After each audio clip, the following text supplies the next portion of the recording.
The ocean is deeper than all our thoughts, more vast than all our memories. The ocean is timeless and haunting, and filled with mystery.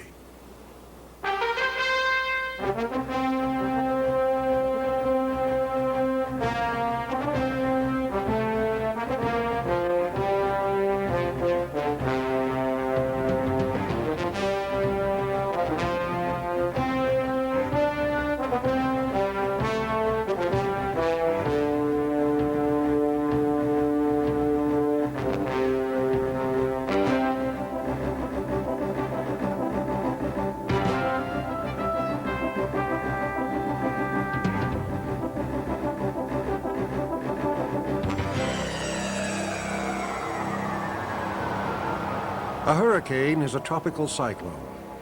It is a giant whirlwind in which air spirals around a center of extreme low pressure. A hurricane has the destructive power to rip trees from their roots, fling cars and trucks just anywhere, level entire coastal communities, and roll up high seas with waves as tall as buildings. For centuries, hurricanes have wrecked thousands of ships throughout the Caribbean, from 15th century Spanish galleons laden with gold to modern-day freighters stacked high with steel containers.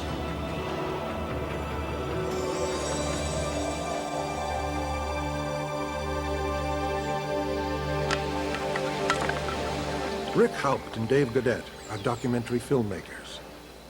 They're diving and filming ships in the Caribbean which wrecked and sank because of hurricanes.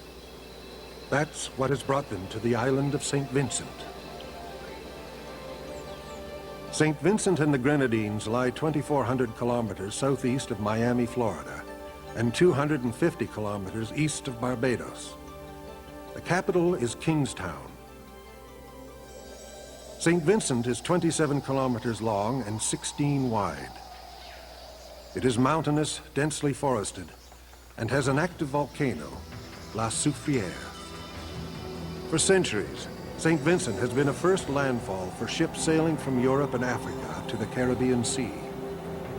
And for just as long, it has been a graveyard for shipwrecks. Rick and Dave are about to dive 3 wrecks on the bottom of Kingstown Harbor. 2 of the wrecks sank during a hurricane in September 1989. The 3rd wreck sank in the same place, also in a hurricane, 200 years before. The identity of this wreck is a mystery.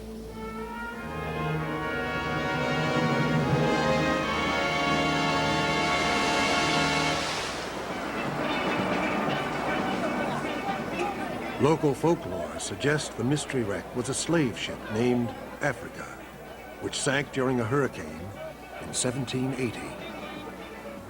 Rick visits the local fish market to get information on tides and water conditions, and to get the name of a guide who can take them diving in the morning.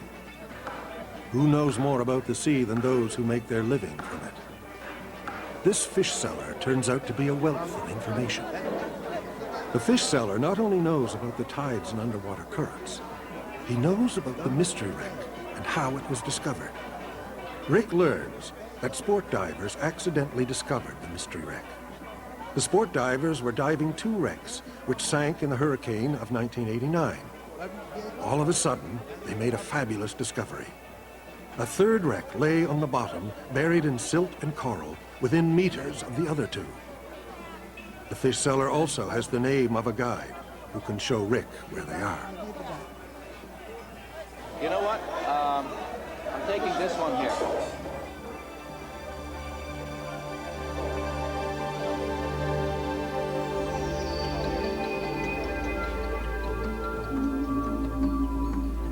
The next morning, Rick and the team plan to dive the 2 hurricane wrecks. Their guide is Barris Little. Barris will take them down a slope of sea bottom and along the edge of an underwater chasm to where the hurricane wrecks had settled. The dive begins toward the mouth of Kingstown Harbor.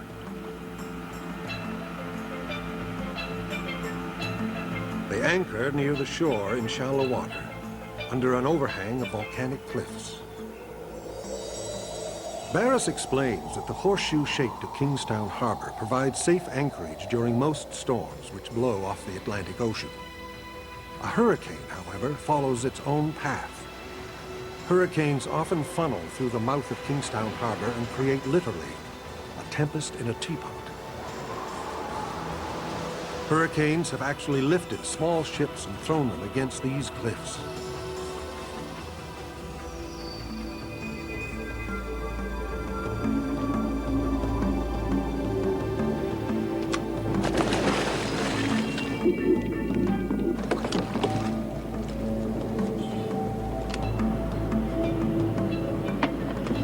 Hey, Rick? Yeah, second here. Janet Stewart, a diver and stills photographer, has joined the team.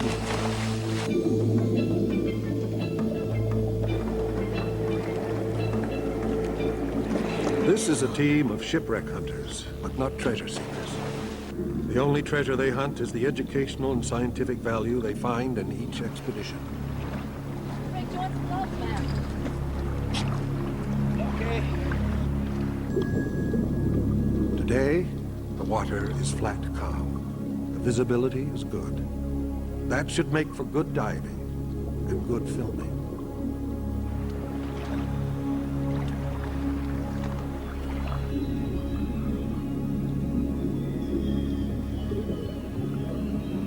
They descend with the sunlight and down the sloping bottom, which has been shaped by lava flows from the erupting volcano, La Soufrière.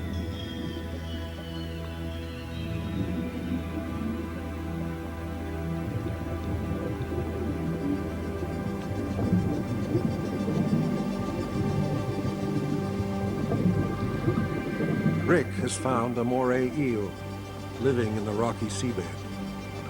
The marbled coloration of yellow and brown with white streaks is distinctive.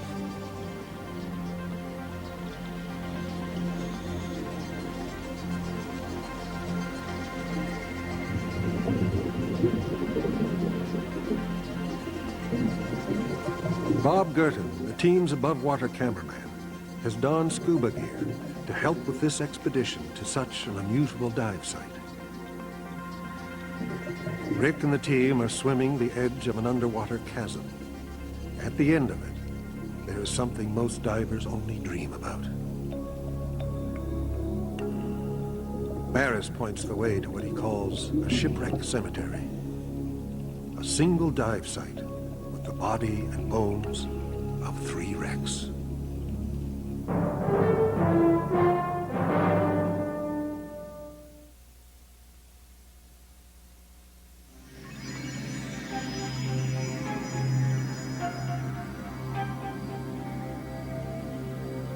Rick and the team make their way to a shipwreck cemetery. They swim over a sandy reef and through an underwater meadow of sea plumes and finger sponges.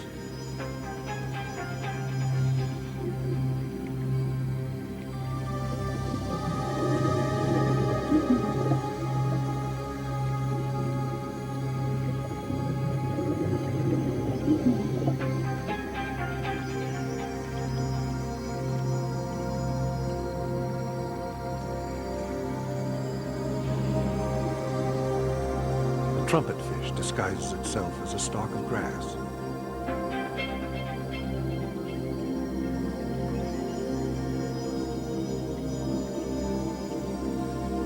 Sometimes illusion is all that a creature has to protect itself.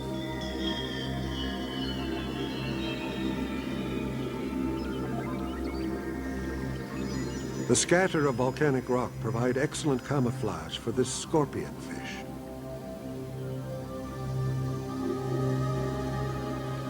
It too resorts to trickery to hide from predators.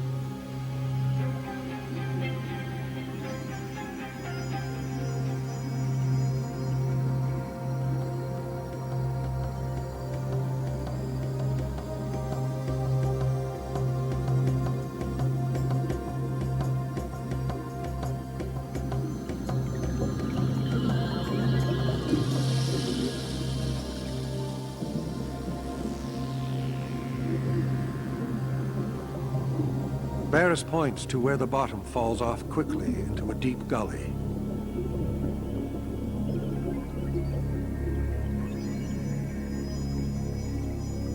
This is the deepest part of the harbor. For centuries, ocean-going ships have anchored here. Cargo ships with their bellies low in the water, and warships heavy with cannon and broad at the beam. Here they found safe harbor from Atlantic storms, but not from hurricanes. The team continues along this gully, which is filled with boulders spewed into the sea during one of the many eruptions of the volcano La Soufrière. These volcanic formations make for great hideaways for fish eluding the stalking presence of a predator. This time it's Rick who has disturbed their volcanic hiding place.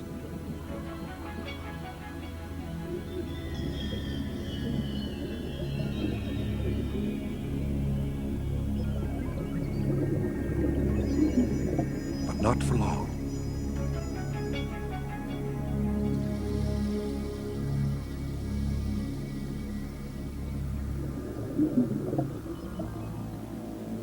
Just a few meters away, a nurse shark also takes refuge under a ledge of this volcanic rock. Nurse sharks are nocturnal creatures. The varied formations of volcanic rock provide any number of dark crevices for the nurse shark to sleep away the day.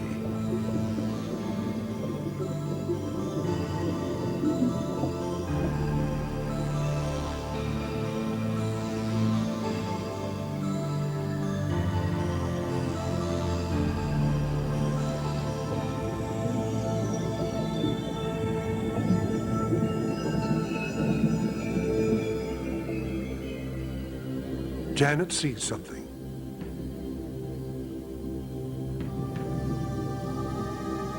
A gray hulk lying upright on the bottom. A steel shape. A shipwreck.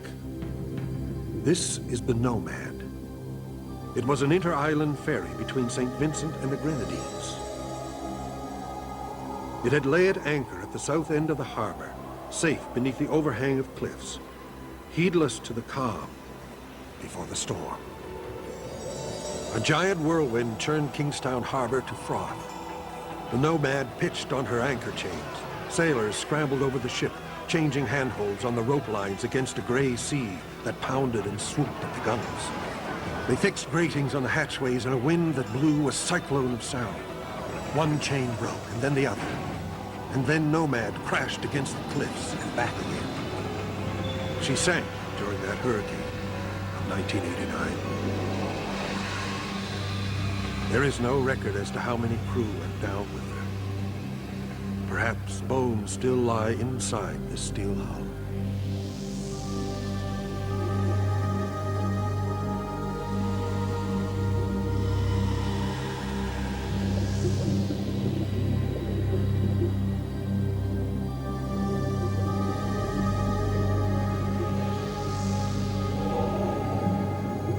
Entering a wreck is like entering an abandoned house and feeling a living presence all around you.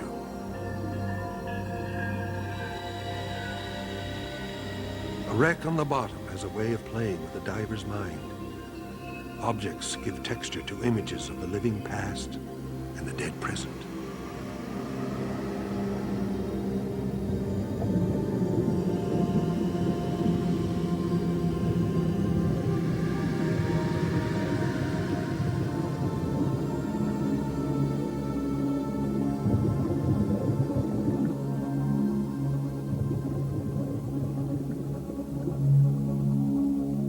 This wreck is an artificial reef and home to a variety of sea life. It's also an attraction for sport divers.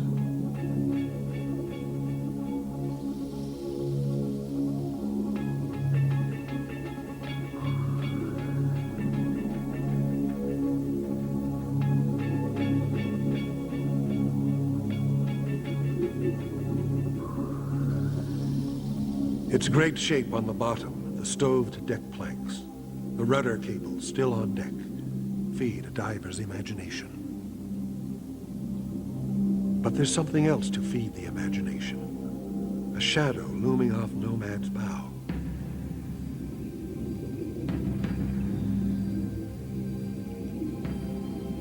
Barris leads the team to it. It's another wreck. This one is heeled to starboard in the sandy bottom. It too is a steel hull, gray-green with algae. The others swim the half-dozen yards to this second wreck. This is unbelievable. Two wrecks side by side. It's a wreck diver's dream come true. By the depth and width of the hull, this was the cargo ship Kingstown. It ran freight throughout the eastern Caribbean from Trinidad to Barbados. It had been at anchor alongside Nomad in this death trap of a harbor when the hurricane had barreled against the island. It too had swung on its anchor chains, swamped and listing, crew ashore, one man keeping watch.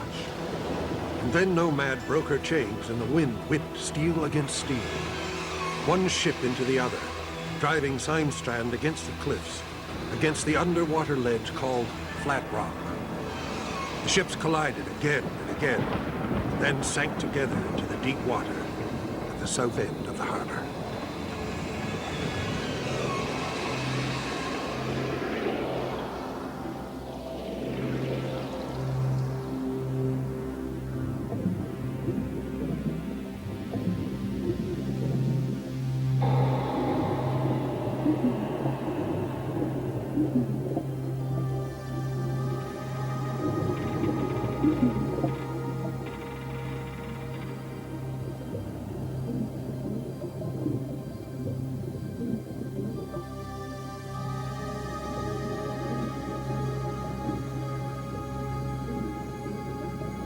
The algae-covered Kingstown is now a feeding ground for schools of colorful fish.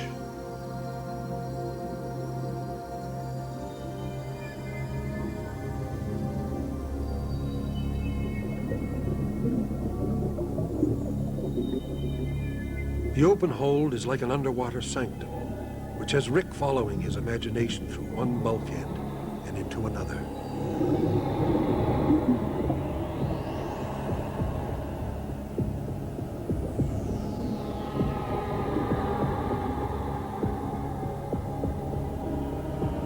In the silence of the hold, you can almost hear the roar of the hurricane and rumble of the driven waves.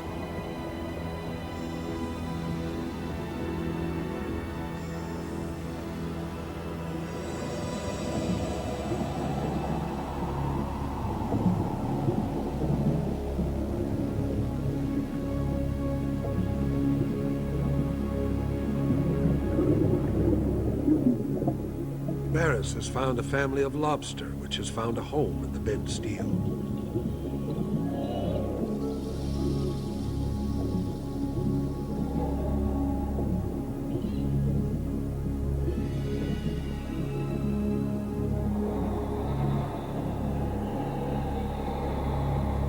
A pair of French angelfish have also made the cargo hold their own private retreat.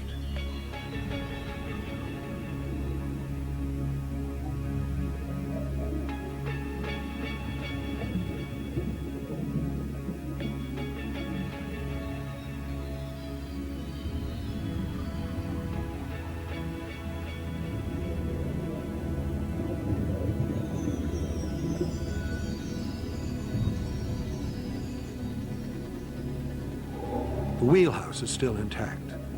It too has Rick imagining himself into that night when Kingstown had pitched wildly on her chains, when the sailor on watch had abandoned the ship to the nightmare of wind, when steel banged steel in the hurricane of 1989, and both ships went down.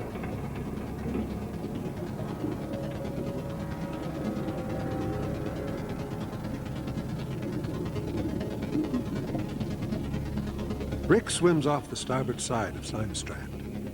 He spots an unusual shape sticking from the sandy bottom. He sees what several sport divers had discovered a few years before.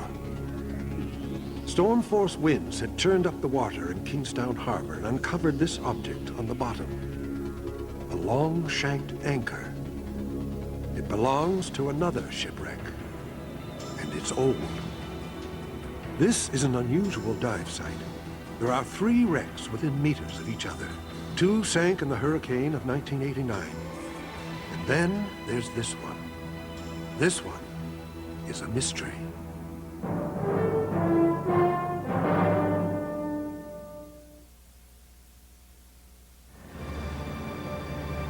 The discovery of an historic mystery wreck had rumor chasing gossip through the diving community, and then through the streets of Kingstown. People believed that the mystery wreck was from a time when the French and the British were staining this island with the blood and tears of slaves. People believed the wreck on the bottom of Kingstown Harbor was a slave ship. Most of the people of St. Vincent are the descendants of African slaves who had been brought here to toil the rich sugar plantations. During the 17th, 18th, and early 19th centuries, slave ships had been a common sight in Kingstown Harbor.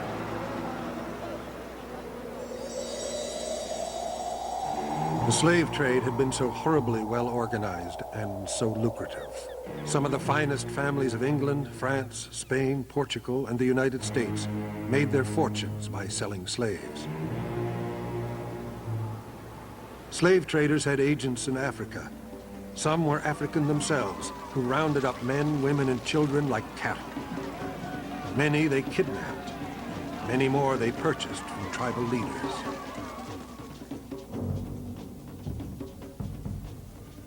The agents herded these people to holding pens at Timbuktu and Gao. From there, the slaves were transported to slave markets in Africa and southern Spain, where they were sold to merchants and ship owners. The sold slaves were then herded to the coast and loaded onto slave ships for the Atlantic crossing. They were taken to plantations in South America, the Caribbean, and North America. A typical slave ship ranged between 80 to 250 tons. It was usually 80 to 90 feet long and 20 to 25 feet wide. The slave deck was between the hold and the main deck. It had 5 feet of clearance, some less. Into this narrow space, 230, sometimes 300 slaves were stowed like spoons, their bodies closely locked to one another. Many had to relieve themselves where they were.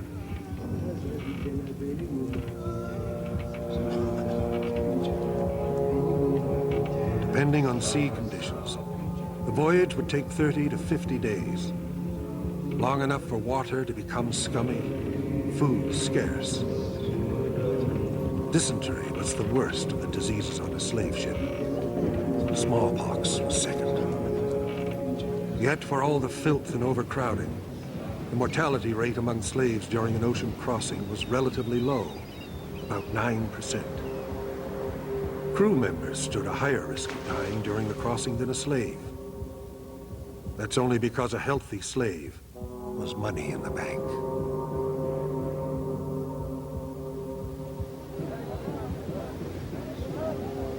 Many had landed at St. Vincent to unload their human cargo. Many more, bound for other Caribbean ports, dropped anchor in Kingstown to replenish supplies after a hard Atlantic crossing.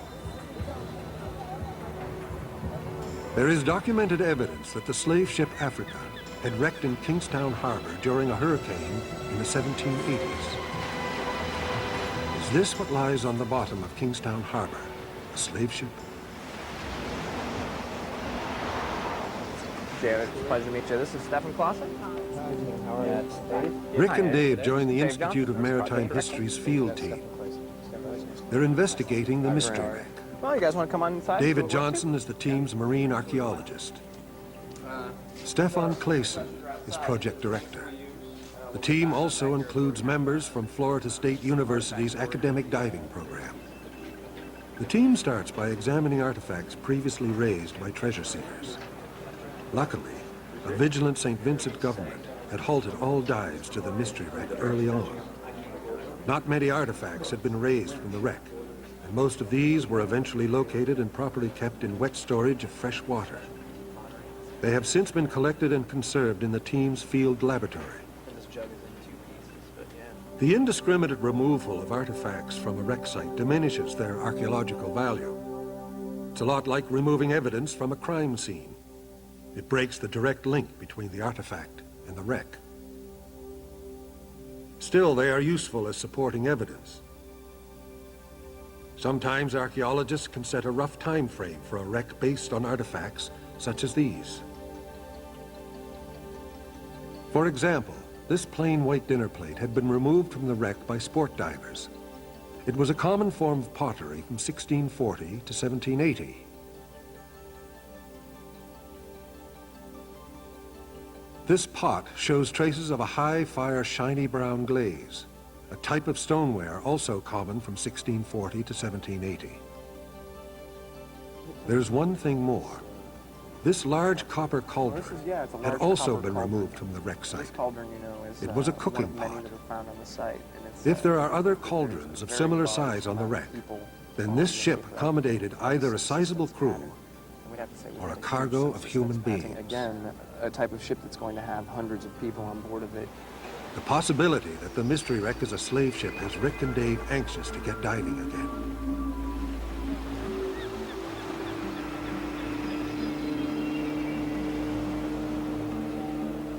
The mystery wreck is at the southern end of the harbor. It lies in deep water at what appears to be a natural anchorage beneath those overhanging cliffs. Rick and Dave joined David Johnson and his team of archaeologists at the dive site. The archaeologists have been diving the site for a few days and have tagged some of the artifacts. Hey, throw me a line? What's the viz like? Not too good today, from what I hear. I haven't been in yet. How's not too good? About 30, 40. Okay. Watch it.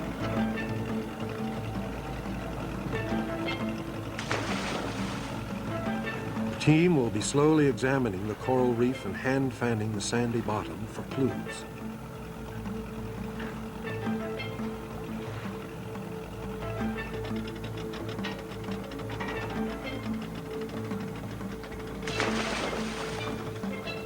To maximize bottom time, the team uses an enriched gas called nitrox.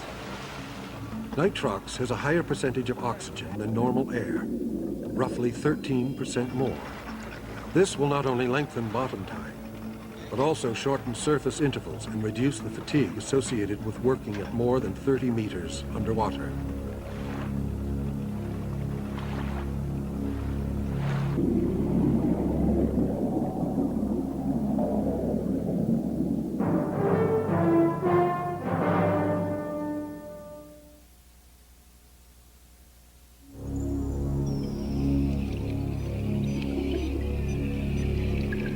The team has reached the site of the 18th century mystery wreck. They're like detectives gathering clues at a crime site. Coral has grown over much of the wreck. It's almost as though this living reef has tried to bury what remains of this ship. It will take several dives to identify wreckage in the coral reef. But here's something easy to recognize. The continuous ring on a long-shanked anchor. To an archaeologist's eye, the ring and anchor are clearly visible. This is called a continuous ring anchor. Continuous ring anchors predate the 1790s. And there's another anchor, hardly visible. Both are forward and on the starboard side. That strongly suggests that the bow is to the east and the wreck is listing to the starboard. Two cannon are encrusted with coral. The encrustation suggests the cannon are made of iron. The dimensions suggest a caliber of 12 to 18 pounds. Those are heavier guns than expected on a merchant ship or slaver. This is another copper cauldron. This one looks larger than the one previously raised by sport divers. Inside the cauldron, David finds the bottom third of a glass wine bottle. The concave kick at the base is indicative of what were called English wine bottles. It further supports the date range of the late 1700s. David leaves it where it was found.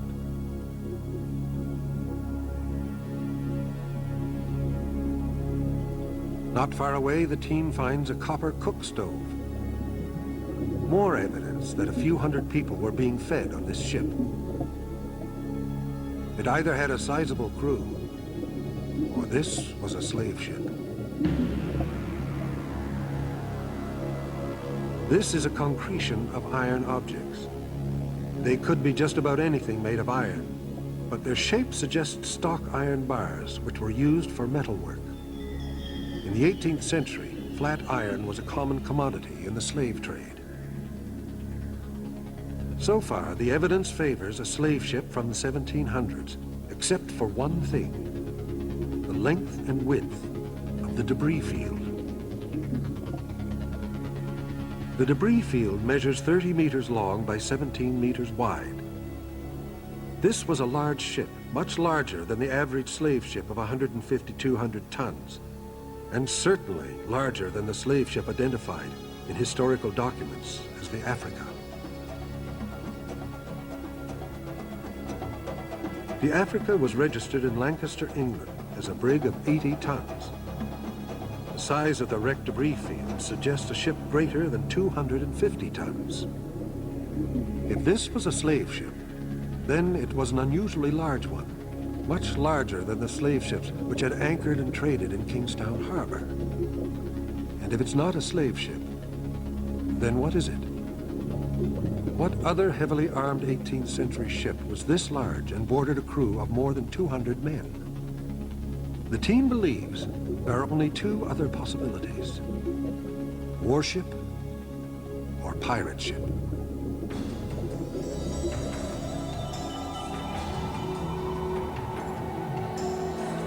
Caribbean pirates were regular visitors to the island of St. Vincent.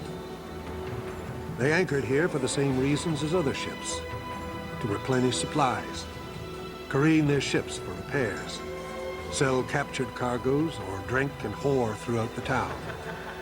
Kingstown saw the likes of the flamboyant Bartholomew Roberts, who was known as Black Bart the Pirate. The infamous Blackbeard also flew the Jolly Roger in Kingstown harbor. It was probably the cruelest and most bloodthirsty of them all. Privateers, however, were more common a sight at Kingstown than pirates, though at times it was difficult to distinguish between the two. There was a very fine line between a pirate and a privateer. A privateer was a privately owned warship which was authorized by its government to raid merchant shipping of their enemies. They were virtually given the right to plunder without punishment. The privateer did not want to sink a prize ship, but capture it for its cargo and the prize of the ship itself. Privateers sailed fast, sleek-running ships which could quickly close on a prize ship and catch it by surprise. Privateers had to be well armed with short-range cannon and lightly built for speed and maneuverability. They would attack with light, short-range cannon, draw broadside the merchant ship, and then with grapples and grab lines, swing aboard and fight at close quarters. These tactics required that privateers be large enough to accommodate sizable crews. Some had more hands than a man of war. During the 18th century, when France and Great Britain were so often at war, privateering flourished. It was a profitable business, with the privateer dividing half the captured prize goods with its home government. Could the mystery ship have once boarded a fierce crew of these battle-hungry sailors? Could the mystery wreck be a privateer?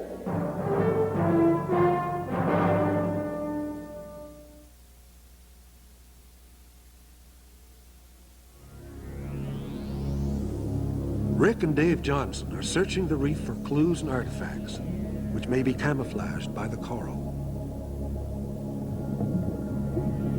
David has found another iron concretion, and beside it, buried in coral, is another cannon.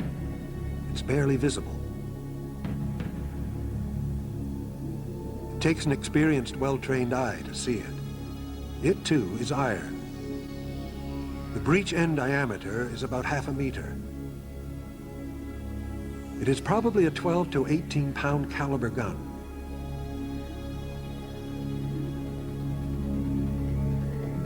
Rick continues along the starboard side of the wreck. He carefully looks for signs of encrusted iron. Marine archaeology takes time and incredible concentration, but the effort pays off. Protruding from the coral is another cannon. It too is on the starboard side. All of them are scattered mostly in the midships and stern area. They appear to be part of a battery of heavy long-range weapons. This is exciting for Rick and for David Johnson. The size of the wreck site, as well as so many heavy guns on board, almost certainly confirm that this ship was not a slaver. A slaver would have been well armed for defense, not for war. The battery of long-range cannon also raises some doubt whether this ship was a privateer. Most privateers and pirate ships carried light, short-range, large-caliber guns, such as a cannonade. Their ships were large enough to carry a sizable crew, but not this big. The wreckage suggests a ship larger than a sloop or schooner. This was a full-rigged ship. It was large, fast, and powerful. Could it be a warship? In the spring of 1780, both France and Great Britain had naval fleets in the West Indies. Between April 17th and May 19th, the French and British engaged 4 times off the coasts of Dominica, St. Lucia, and St. Vincent. Both fleets maneuvered into unbroken lines of warships. 2 columns of warships drew broadside with all guns firing at once. 40 ships with more than 50 guns each, blasting and roaring like thunder. Each ship firing 3 broadsides every 6 minutes. It was a tempest of sound, pounding and pounding, the splinter and shatter of decks and hulls, and the shrieks of the wounded.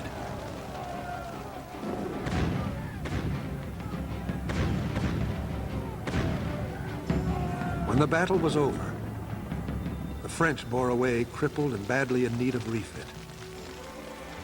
After 3 more sea battles, the British fleet was also in desperate need of repair. Both sides retreated to friendly ports. At least 1 warship made its way to Kingstown harbor at St. Vincent. It anchored where most ships anchored, in deep water beneath those low-hanging cliffs.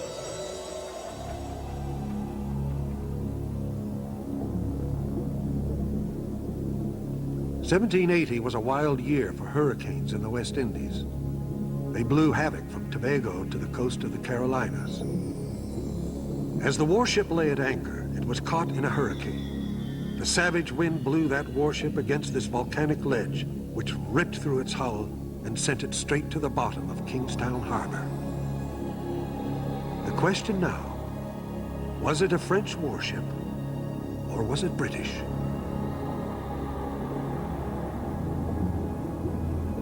Hidden in the coral reef in Kingstown harbor lies another telling piece of evidence for this mystery wreck: copper sheathing. It further suggests that the mystery wreck was a warship from the late 1700s. Most is concreted into the coral, but there are several intact runs of sheathing which are clearly visible. Nails show how the sheathing was attached to the hull.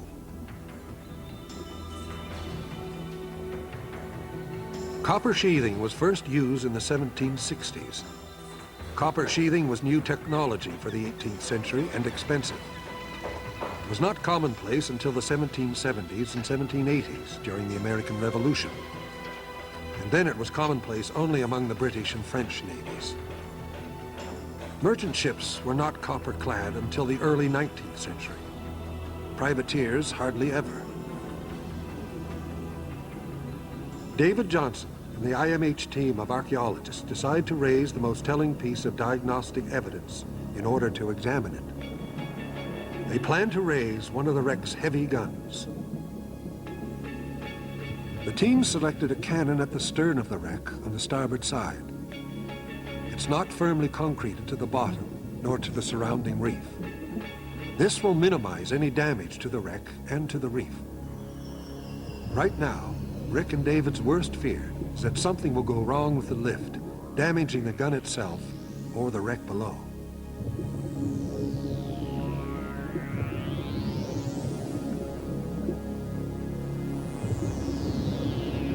Hand fanning around the cannon has exposed a very telling piece of material culture.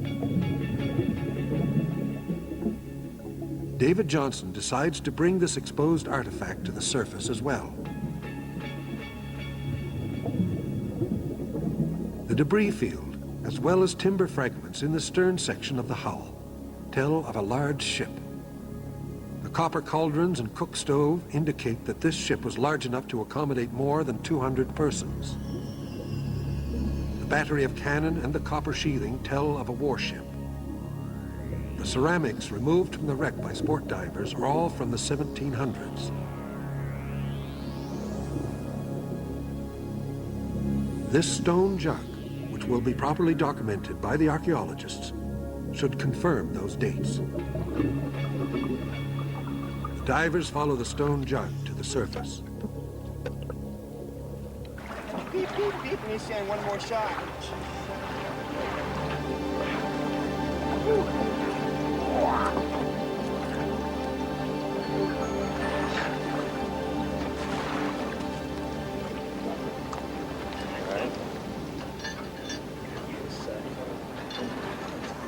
The archaeologists will soon put this artifact through a long process of analysis and documentation. But on first sight, the team seems to know already what it is. A wheel-thrown jug, a form of brown stoneware dating to the mid-1700s and quite possibly from Northern Europe. This stone jug, along with the copper sheathing, confirmed that the mystery wreck was a warship, which had sailed sometime in the late 1700s. Tomorrow, with the raising of the cannon, the team hopes to discover whether the warship was French or British.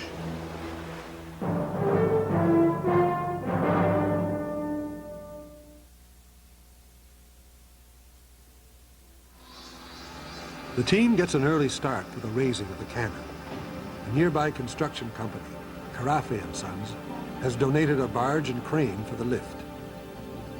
The crane runs a 100-foot cable to a buoy on the surface, and then to a nylon harness, which the team pulls around the heavy gun. With the harness in place, the team clears the area for the raising of the cannon. Bob Gerton, the team's surface cameraman, has a problem with his camera. There's no time to replace it. The crane has already started to lift the cannon. Video images from David Johnson's handheld minicam will have to do.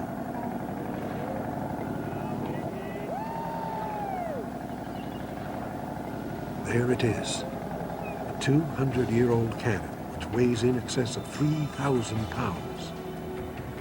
Does it hold the secret to the identity of the mystery wreck? Once the cannon is safely landed, Eric Emery and Sam Turner use a small impact hammer for precisely breaking away the concreted mass. The process takes less time than the team had expected.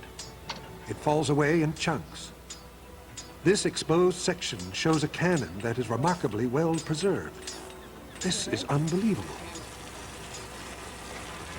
Now Eric and Sam are exposing the section of cannon called the cascable and the first reinforce.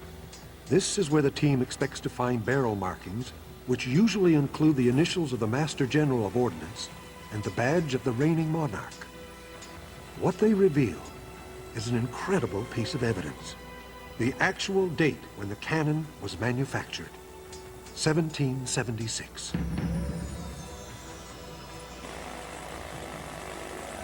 There's something else, an insignia beneath the touch hole, a fleur-de-lis. This was a French cannon. On the breech ring, there is the battery number of the gun, number 31. And there are letters on the trunnion. The Latin V is actually a U. The RU stands for the Ruelle Foundry in France. There is little doubt that this cannon was part of a naval battery on a French warship. According to historical evidence, a French warship of 40 guns sank somewhere in the Windward Islands during the hurricane season of 1780. It was named Juno. Most likely, that warship had sought refuge in Kingstown Harbor after heavy battles with the British. A hurricane had blown madness through the harbor mouth. It smashed the warship against the underwater ledge called Flat Rock and sent it straight to the bottom.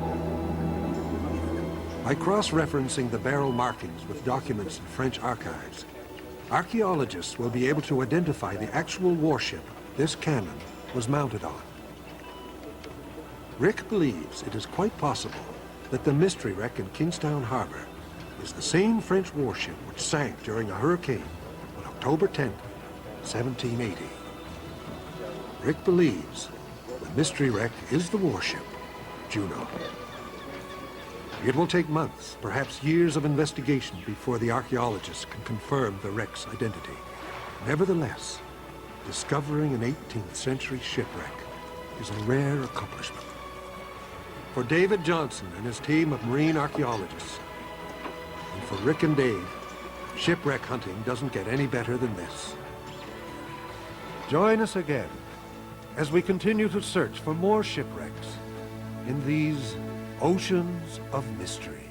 What a dive.